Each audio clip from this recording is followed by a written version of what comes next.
دا مشاعره کېږي د اواز ملکن د صدر ناموس خان ناموس په صدارت کې د کلام لپاره بلنه ورکوم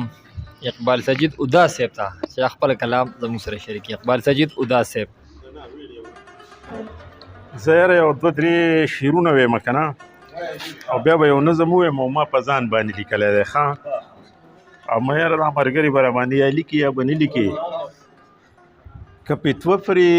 لګېدلې د کافر ده که فتوه پرې لګېدلې د کافر ده زما خوښه ستانه ده اشنغر ده او جاروتې ترې زما مخ په بل لور نشي جاروتې ترې زما مخ په بل لور نشي چې قبله د پښتنو د لر او بر ده او زه به تګ ورسره هر طرف ته کومه زه به تګ ورسره هر طرف ته کومه مکمله بروسه مې په رهبر ده. اتا صاحب ته مې نیمګړی غونډه اورولی وم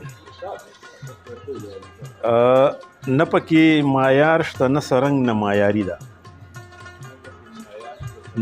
نه پکې معیار شته نه سرنګ نه معیاري ده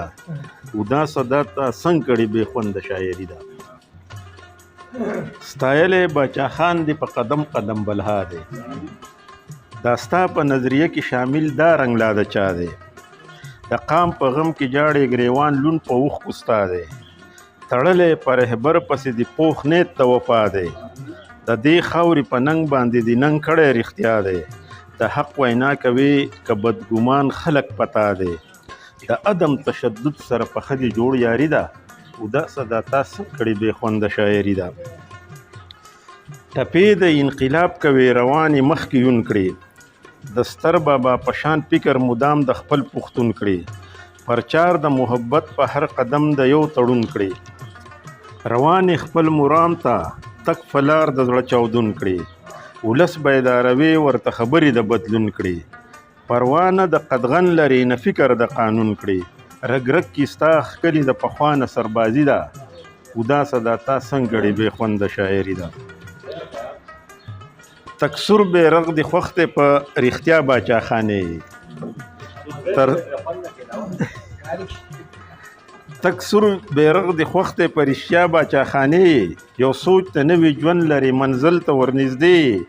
شډل بډل بخکارې خلوی پیر د زمانې مورید د ستر اجملوم د سایل د استانې تګلاره د یوه د یوې لارې سړې تلغم د پښتنو کوي د غم کې لیونې نه چل و نر لري او نه د مینه بازاري ده دا صدا تا څنګ کړې بې خونده شاعري ده. آخري بند دی پروا بزره نه کوي د ویرې د بلانه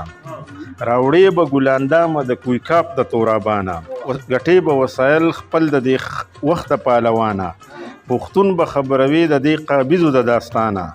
د امن د کاروان سره به درومې تر میدانه پښتو ته چې غل نشي نه چې شي چرته بیمانه د مینې ټپې وایه ستا مې خوښه خودداري ده